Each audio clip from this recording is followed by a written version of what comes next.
It started with a call from a Channel 7 viewer last October. He caught these kids on surveillance tape trying to break into his home in one of Detroit's nicest neighborhoods.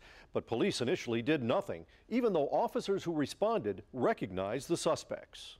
When I last reported on this case in February, the Special Assignment Task Force had arrested, prosecuted, and convicted 2 of the 4 young people caught on that homeowner surveillance video. The morning after my story aired, this woman in the aviation sub was shaken out of her sleep. I heard 3 real loud thumps. Bam! Bam, bam. I couldn't believe it. I couldn't imagine what it was. She looked out of her window and found herself in a stare down with a man trying to kick in her front door. Just one more kick, he would have been in my house. I'm here defenseless. And it's terrible. He's broken the frame of my door. I can't even lock my door. I spend too much money to put up with this. I can't stay in the city any longer. Her home was just down the street from where the Channel 7 viewer caught the other guys on tape trying to break into his house. Fortunately, the Special Assignment Task Force was in the neighborhood that morning. They heard the call come over the police radio and recognized the description of a car. Within minutes, police had 2 cars impounded and 4 people in custody for questioning. They say all 4 were connected to the others they'd arrested for that crime caught on tape. Police used crafty detective work to tie one of the men, James Hall, to this woman's break-in attempt. The intruder left a footprint in the snow. When police took James Hall's shoe to the scene, it was a perfect match.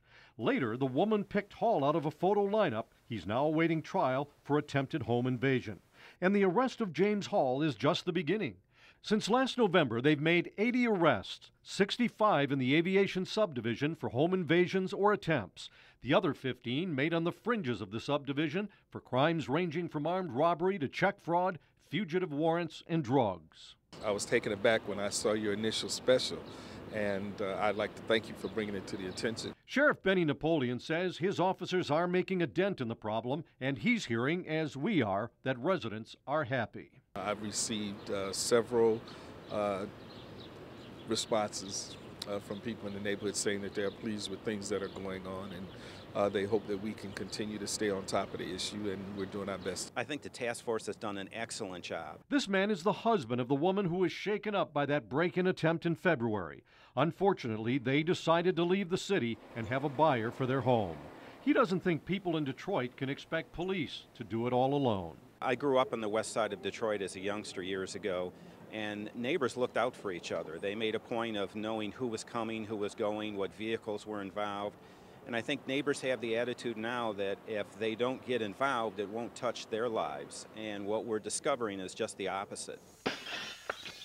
Sheriff Napoleon says one of their frustrations is that people arrested for these property crimes usually get back on the street fairly quickly, and then they go right back to breaking into homes. He says that's an age-old problem, and it comes down to money, how much people are willing to pay for jail and prison space.